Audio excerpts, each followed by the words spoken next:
Hello, parents. Welcome back to another episode of Parenting Teens with Dr. Cam. I'm your host, Dr. Cam, and today I'm talking with Dr. Ian Chen, an adolescent medicine expert and researcher. Dr. Chen's research combines psychology, medicine, neuroscience, and mathematical modeling together in order to understand the development of the adolescent brain and to help young people become more resilient. As a researcher in brain maturation using brain imaging technologies, Ian often provides educational events in the community in order to facilitate discussions on the impact of technology on the developing brain and its social ramifications. He continues to research brain maturation using EEG and brain imaging techniques as a part of the research and development at the new mental health institution that he is heading, Chen Medimo Corporation. Welcome, Ian. I am so excited to have you here. Hi, Dr. Cam. Thank you so much for having me on here. I'm very excited to talk to you about sort of all the wonderful stuff that's actually being developed in mental health space that we're both in. Yeah, and I mean, I'm personally excited to talk to you because I get really geeked out about brain science and what we now know about the teen brain and how that influences their behavior. So I've got my own questions too, but tell us first a bit about you and how you got into this field, particularly focused on adolescents. Yeah, no, it's very interesting because I actually started off in engineering and I was initially a chemical engineer. And I always had a fascination in sort of how to understand how just systems work and then how to sort of use that model to kind of help us better facilitate, control it to sort of do the things that we need to do in engineering.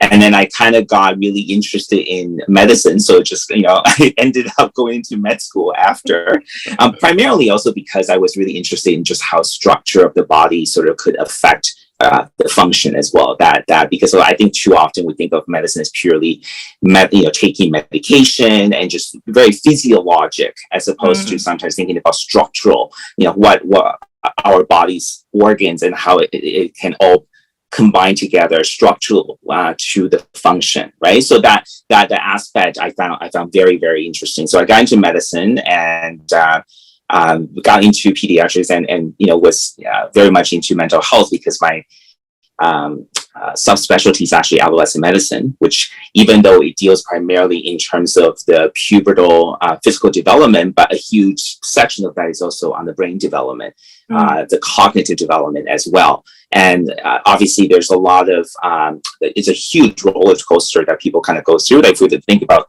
human child development, there's a lot of stuff happens in the first 2 years. We can all sort of, my colleagues in early pediatrics, they would certainly attest to that. And also, I'm sure all the parents as well, like all the amazing milestones that occurred in the early stages, all the way till, like later on, maybe 2, 3, 4, there's still a lot of excitement stuff that goes on. But I think the brain sort of, kind of takes a little bit more of a autopilot for a bit.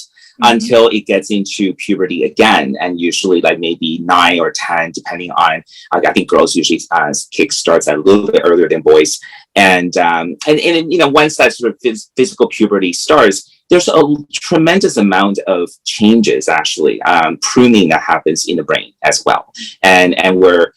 Often we think about, teenagers with them sort of rolling their eyes or slamming their doors when they get upset about stuff or are very much risk takers.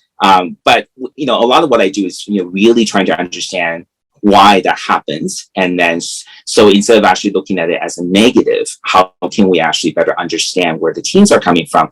And then, so then they can better navigate the world. And then, so hopefully they can actually mature their brain and develop, actually just, facilitate for a healthier development.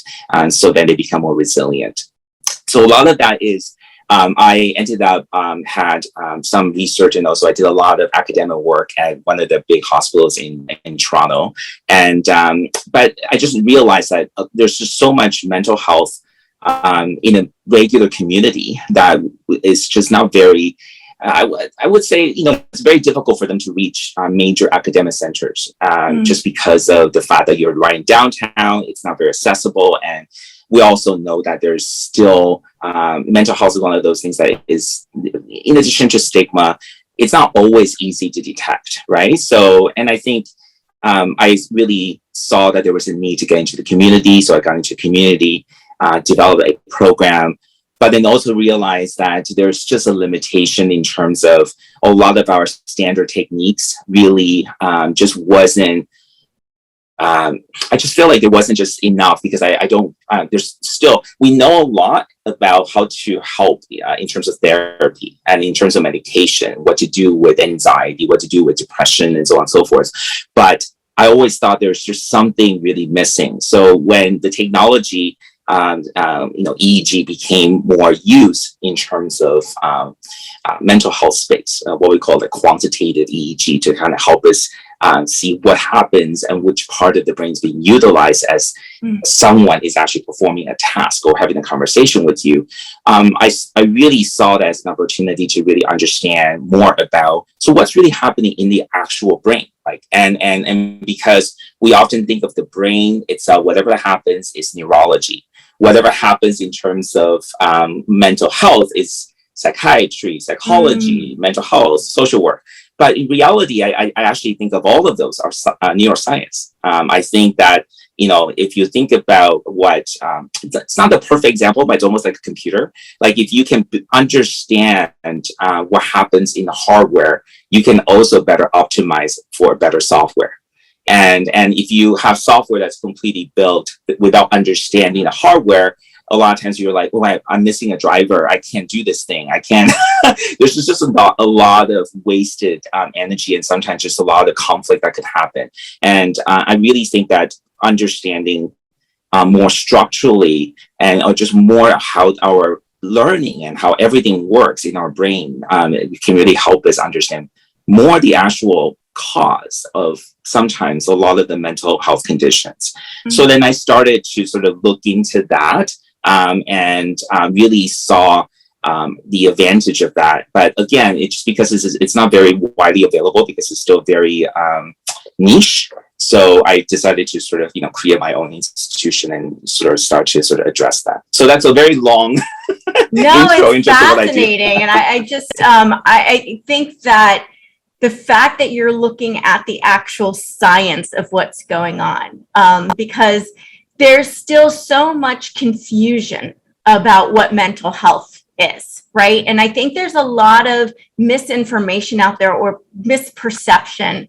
And I think even just with Simone Biles, the different reactions that created shows people's misunderstanding of what mental health is. I think a lot of people are like, just suck it up and be tough.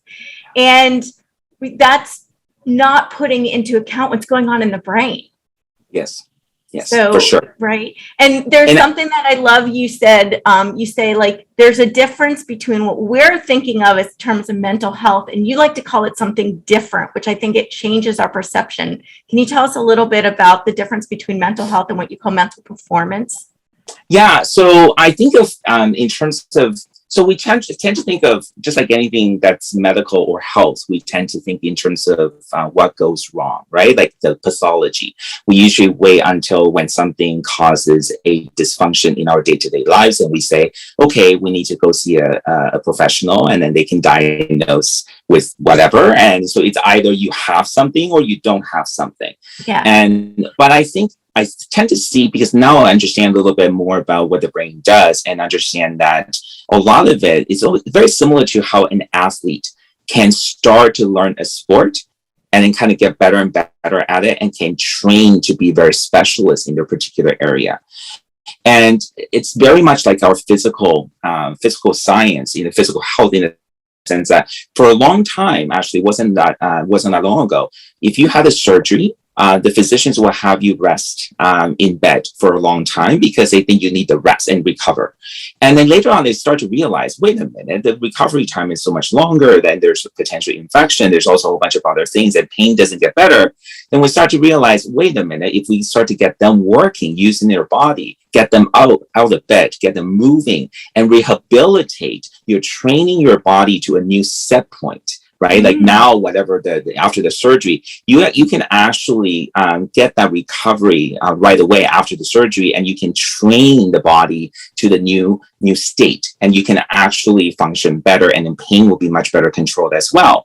And mental health is the same. It's like rehabilitation. Our understanding the billions of neurons we have, and how much communication that happens, and how much learning, and how much consolidation of pathways that goes on all the time. And the old phrase of if you don't use it, you lose it is actually very true, at least as far as how our brain works. Is that if you don't use a particular function, if you are very good in, say, math, and if you don't practice that all the time, yes, you may still be able to go back, and maybe a little bit like riding a bicycle, but it will be a lot harder if you haven't done it for a long time. And so now, so I think of mental health, rather than think of it in terms of what is actually a problem, what is not a problem, I think of it as purely a spectrum. So everybody can go in and out of, say, depressive state, or anxiety state, or under very stressful conditions, and then they can get out of that. Or when people have they go through grieving process. A lot of people, they go through a lot of process when they have experienced severe trauma, but then a lot of people also, with proper support, they also found a way to bounce back. But some people don't. So it's really a trajectory. I think of it as, this spectrum. We go in and out from one state to another.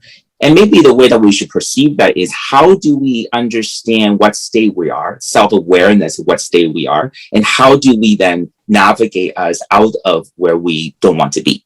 And so to think of it, rather than who has a particular mental health disorder, who doesn't, everybody essentially just trying to look and understand how our brain works and how our mental performance works. And I like to use the word performance, because think of it as athletes trying to get better at what they do. So, you think about, if we can, people that struggle with focusing in school, rather than thinking necessarily of a particular condition they may or may not have, let's think about, okay, so what's happening when I'm losing focus? Maybe with now the technology, we can actually show people a little bit more about what's happening in terms of their brainwave, and we can help them, and we can help them train themselves to go from a state of distractibility to a little bit more focused.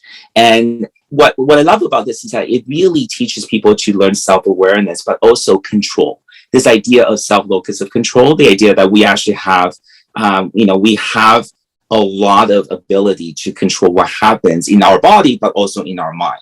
And so this idea of optimizing, training our mind to be better, to perform better, I like that, paradigm, as opposed to the traditional idea of pathology and, whether you have a disorder or not. Yeah, it focuses more on finding a solution than dealing with a problem.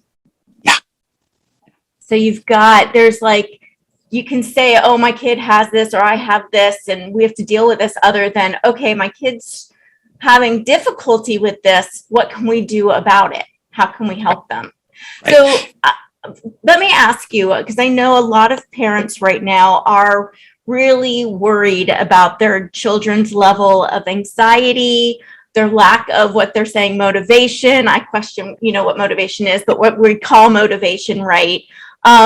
And just their kind of fear of trying anything new. So there's a lot of things where they're kind of in this mindset, right? I see it, and correct me if I'm wrong, you're the expert here, so I'm trying to make sure I'm saying it correctly, but they're in this mindset of kind of failure, and I can't do it, right? Or I feel kind of like I'm helpless. What can parents do to help their teens get out of that mindset and help them focus on, focus on solutions? Yeah, no, it's a very good. I think, of course, without knowing the individuals, because I think every kid is different. But I think first of all, the general tips I would have is, we need to acknowledge that there's a lot of unusual stuff that's happening in the world today. So the reality is we've gone through, if you look at, what's on social media to what's on the news, or depending on your, I guess, where you get your information, a lot of times it's very easy to feel very stressed, because if you're talking about health, obviously right now with the pandemic, you can get so many different ideas about what's happening and what you should do about that. And then a lot of times these ideas are very much in opposition to one another. Yeah.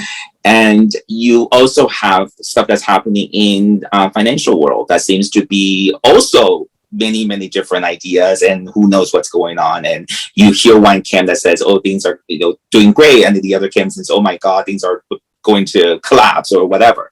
So the reality is, I think with information, with so much information technology advancement in the last, I would say even the last 10 years alone, I think we really have, it's almost like we have a little bit of information overload in our population, and that transcends borders, right? And I think with so much information, and sometimes information that conflict with one another, it's very natural to feel stressed and fearful. A lot of the more primal instincts of humanity, like fear, and sometimes just kind of feeling very this shock, and then sometimes almost like this fight or flight response. It's very appropriate to have that kind of feeling right now. So I think it's important for parents to be able to acknowledge some of the things that's happening, but with their kids, and then be able to actually have maybe some conversations about their questions, and be able to have some grounding in terms of what is actually happening, and how can they actually tease through all the different information that's out there.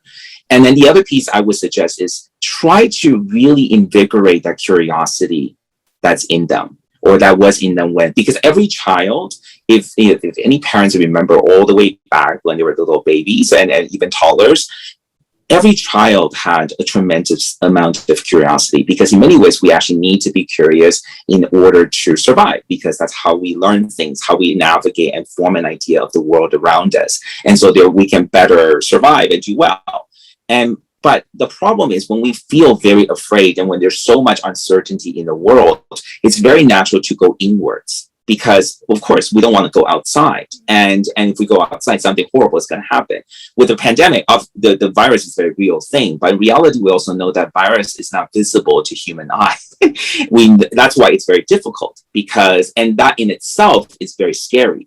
And before we even know about the bacteria or the virus theories, way back, we used to think that things were, people were sick because of whatever religious reasons or other things that happen, right? I think humans have tremendous drive to want to understand. But when we don't have the right information, or when we have too much information that we don't know what's right from wrong, I think we get into the state of we can become almost superstitious, and we can become almost shocked to inaction, or we just don't know what to do. And that kind of high stress level can really, in many ways, really decrease our sense of curiosity and our sense of control. So I think the idea that to acknowledge what's happening, to help the kids understand at least a little bit about what's going on, in their day-to-day lives, and also their conversation with their friends, and then to try to remind them of curiosity. Maybe the stuff that they used to do, whether it's playing a particular sport or music or any other things, or building just some interesting projects. I think maybe spending some time with them to reinvigorate some of their interest, and try to give them a sense of, especially working with their hands, and try to see that they can actually get back some of that curiosity. By doing that, I think that can really try to get them back to a space where they can feel like they have control over what kind of things that they can, they actually want to hear more about, or want to do more about, want to learn more about. And I think that's one of the things that is really, unfortunately, lacking, because I think school traditionally has been a great space for that. But I think right now, with all the stuff that's happening with pandemic, people have, again, there are sections of parts of the country that the schools were shut down for a long time, and parts of the country, the schools were a mixed models of in-person and virtual for a long time. And now when they go back, there's a lot of inconsistencies about how to go back. And I'm sure the teachers and the staff were just as anxious, just like everybody else. And I think, it's very important for the parents to try to have those kind of difficult conversations with their kids, and maybe just kind of go through some of the new stuff that we get every day, or at least from their sources, and then be able to prepare them in terms of almost like going back to the first day of school or first day of kindergarten, what it's going to be like. And then, be aware that maybe there's going to be a little bit of separation too, because some of the kids, if they're being inside for a long time, going back full swing, for some people, they may adapt really quickly, but for some people, they're not going to do so well because there's just, it's still a huge change, and the world is different today than it was, a year ago. So I think acknowledging and also try to, basically help them see things and reinvigorate their curiosity and try to get them to, say, hey, at the end of the day, remember that there's still a lot of things that's going right. It's very easy to focus on a lot of things that went wrong, but there's so much stuff that went right. And the fact that we're even talking about going back to school, going back to reopen the economy, the fact that we're even thinking about more and more of the normal stuff that we used to do, I think it's really a testament that science in many ways have kind of helped us to get here. So I think it's very important to acknowledge the stuff. Again, we don't know, as scientists, I can tell you, we don't know a lot of things, but I can also tell you that we know a lot more than we used to. And the scientific method in many ways is still, even though it has its flaws, but it is still a very good way to help us understand things, and so that we can do things that's, again, more good than bad, right? I mean, if you think about where we are, even just the fact that we have amazing buildings in our cities, having amazing infrastructures, that we have so many, we can have millions of people in the city, and yet not having communicable infectious disease going rampant, like plague or whatever. Granted, we can argue about COVID is a little bit different scenario, but the fact that we can deal with basic sanitation that prevents a lot of these things from happening, and the fact that we can have people really pursuing their interests. They can be the best musician, they can be the best scientist, they can really expand their mind, is really a testament to the fact that, I think we've learned a lot as a species of the world around us. And that's very important to know that a lot of the methods and science that we use to get us here, it still works. I mean, the fact that we use phones every day, it's amazing how we have this almost like a walking, this portable computer that, wasn't, a few decades ago, a computer is, the size of a room. So. Yeah. So let's dig a little bit into the fact that we've got phones in our hands all the time, because I think this is tapping into one of parents' biggest fears, and they're just the bane of their existence, right? Are these devices and our teens' addiction and our addictions to these. So talk about, from a brain perspective, what is the impact of our kids using these devices so much, and what can parents effectively do to help their kids with their addiction to their phones?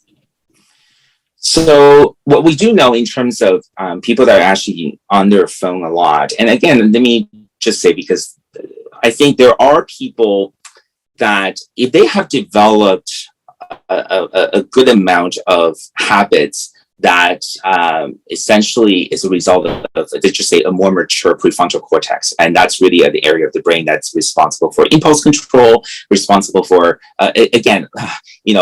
better decisions, if you will. And I think people that are more able to control their impulses, and they're able to sort of make better decisions, they generally, technology or phones and computers can actually be an extremely helpful tool, because they're actually used as a tool. So I've seen some of the very high performing, say, athletes or musicians, and they could be on their, maybe watching Netflix for, binge watch a season for something, but very quickly they go back to their practice. They are very able to stay on top of what they're doing. And in fact, they use the technology to look at all the other wonderful musicians that's out there, and learn from each other, and actually better augment their technique. And so that's where, when people use technology, they can really, especially what's available today, if they can use it with a purpose, meaning that they have some sort of feed forward control, that they have an idea and they're using that to learn, and then they, to kind of help them to whatever it is that they're doing better, then I think technology is great. And we see that in terms of their brain pattern is much more holistic. The fact that they are still using, there's a lot of frontal lobe activity that's going on, and a lot of, is still in some ways in charge, in charge of, what they're doing. And I think having technology that way has a very different brainwave pattern, or at least how it sort of lights up in terms of what we see is very different compared to what I would say spoon feeding. So if I have, it's almost like when I'm teaching students, if I don't tell them, hey, today's teaching point is this, they would say that, we didn't really learn anything today, even though the content of what I said is exactly the same. And so I think that because I think the idea is that if the technology today, especially whether you're talking about entertainment purposes like social media, which, by the way, I'm sure a lot of young people would not say it's just entertainment, because that's really in the way their ability to connect. It's almost like develop some sort of social connection, also social order in their circle. Yeah. So it's very vital, I think, to their natural, I guess, socialization. However, it is important to recognize that a lot of these things are not really as random as it seems. A lot of these things there's pre-built-in algorithms that make the content very attractive. There's a lot of stuff that goes on in the back end that the young people would never think of, because they are actually being fed content that they think is amazing. It's the reason why a lot of them can go on it and stay on it for a long time, because I think as long as you're more of a passenger in the car, not the driver, I think you can get into trouble. And then we see that because they really get fed, again, you can get fed very scary stuff all the time. Therefore, you see the fear center of the brain really light up, and then they end up becoming even more either anxious, or they just become very sometimes depressed and very unable to, kind of go outside and do things, just, again, change their behavior to people that, again, they may be watching something that they think is absolutely great. They see this amazing reward center light up all the time because, hey, I'm doing this all the time and I'm getting the content fed to me, and I think I'm learning, I think I'm doing stuff. But then very quickly, they lose touch of reality. And so what happens is that when you start to lose touch with reality stuff, it's very easy to start to get into this la la land theory. I mean, there's a lot of stuff that's out there today that think that, we could all be living in a simulation. Now, I can talk about, the philosophical ideas behind that. And again, that could be very interesting. But I do think that a lot of this is triggered by the fact that we are increasingly, I think it's increasingly believable that we are, that we're potentially living in some sort of virtual reality because technology is becoming so realistic.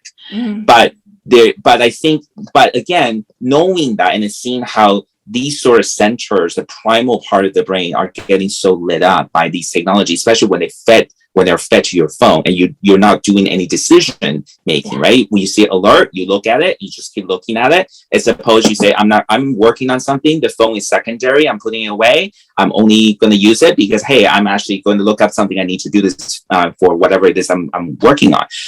Very different scenarios. So I think the key thing is if you have a child who is early on in terms of technology,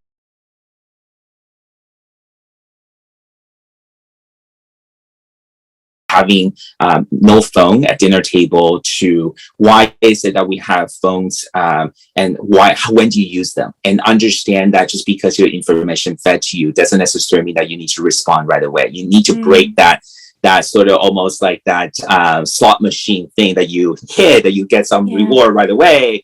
And we need to unlearn that almost like Pavlovian.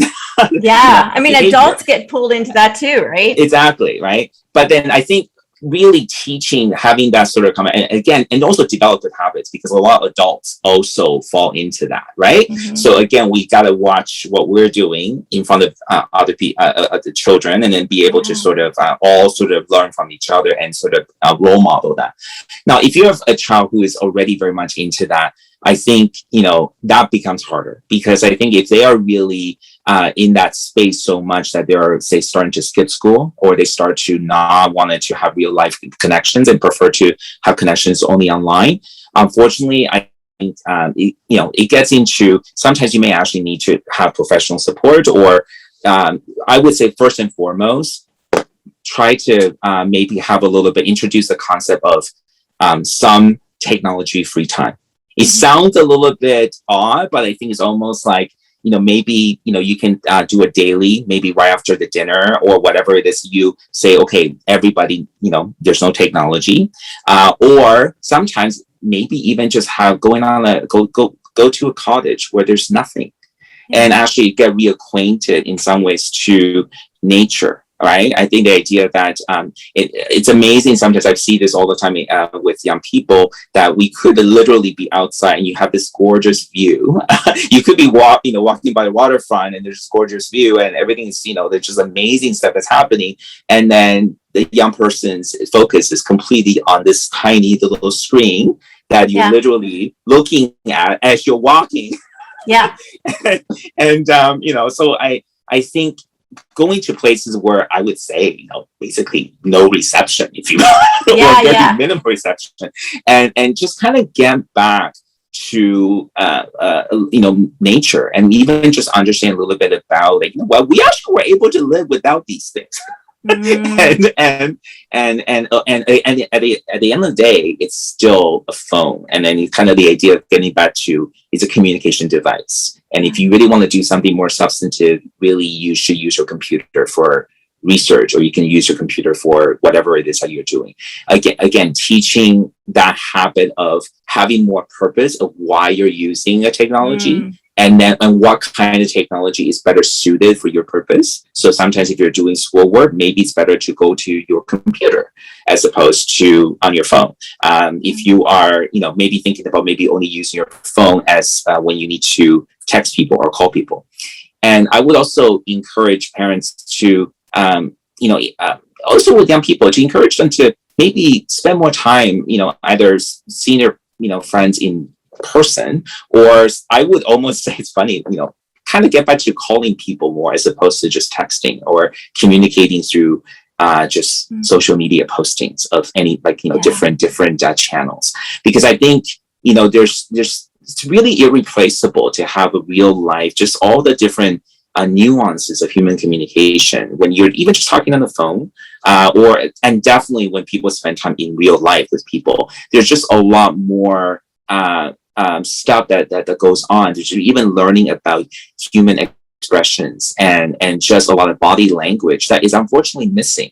And it's in these sort of technologies. And we know that it definitely changes, or at least I can tell you that the brain that is using the technology with more of a purpose, that they can actually better control its use and also relishes like day-to-day actually natural world, their brainwave pattern looks different than the ones that actually are very much immersed in technology on a almost like without their control. Basically, they get up, that's the first thing that they do. They all the way through, that's the last thing they do when they go to bed.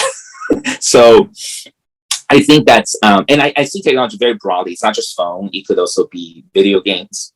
Again, even video games now is on the phone as well, and to VR headsets, to, again, I'm not saying that these are, technology itself is not good or bad, right? It's use, that's the issue. And also it's used in the context of the user. So if the user is using technology as a tool to help this person to do whatever it is that they're doing, I think it's absolutely great, right? And I think in science, I actually think, we are really in this amazing age where we can do so many things that we weren't able to do. I mean, even just idea of the vaccine, right? The idea that the technology that goes into that, it's quite amazing. But as opposed to someone who is in many ways controlled by the technology. So I'm really hearing like balance is key, purpose is key. What are you doing with it, right? And then just the curiosity of it too, and understanding like what they're getting from it, and can they get that from something else? So I think saying that technology is this evil thing is not really the right direction. It's more about how do we use it in a more healthy way. Yes. Is that right? Okay. Absolutely. So Dr. Chen, I have so many more questions and we're out of time right now. So I'm going to have to get back because I've got like a laundry list of stuff I still want to ask you. But so how can people find you? I think the best way is just go to the website, chenmedical.org. And I'm not sure whether, I guess, in your posting or your channel, I'm not sure that the spelling is ChenMedimo.org. That's the institution that I just started not too long ago. It's again, it's a research institution, but as well as a consulting institution. So I, kind of offer a consultation for people that, again, to try to focus on mental performance. And so if you have, say, trouble, for example, focusing, and you really want to target that, we can use technology to kind of help you see what your brain is doing, and then so therefore to try to learn better habits.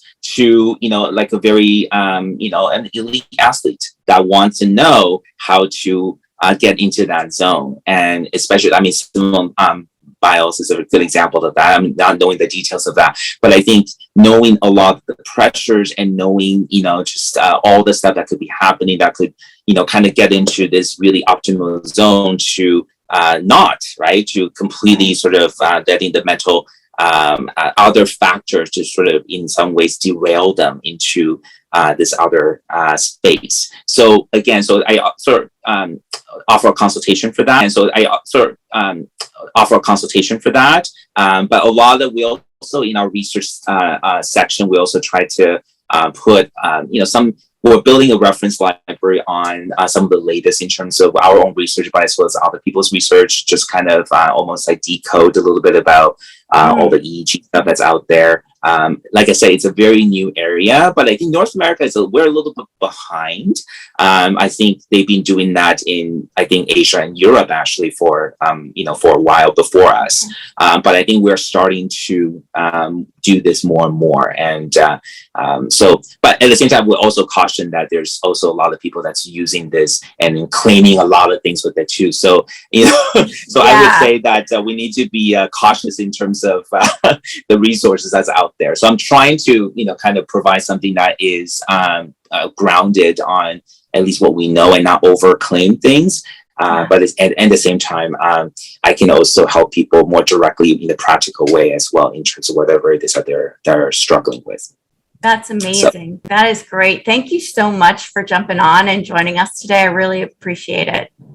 Yeah, thank you so much. And again, thank you for doing that great work. I know it's very important to people out there talking to the parents. I'm sure it's a very challenging time. There's a lot of questions out there and a lot of fears and anxieties that parents are experiencing too. So, and parents, I want to thank you for taking time out of your busy schedule to join us today. If you want to learn more about how to help your teens succeed, you can grab my free guide, 7 Secrets to Motivating Teens, at askdrcam.com/motivate-teens. Finally, if you enjoyed this episode and all the helpful strategies that Dr. Chen shared with us, please take a quick moment to rate and review. This helps other parents like you find this show. I encourage you to share it with a friend as well.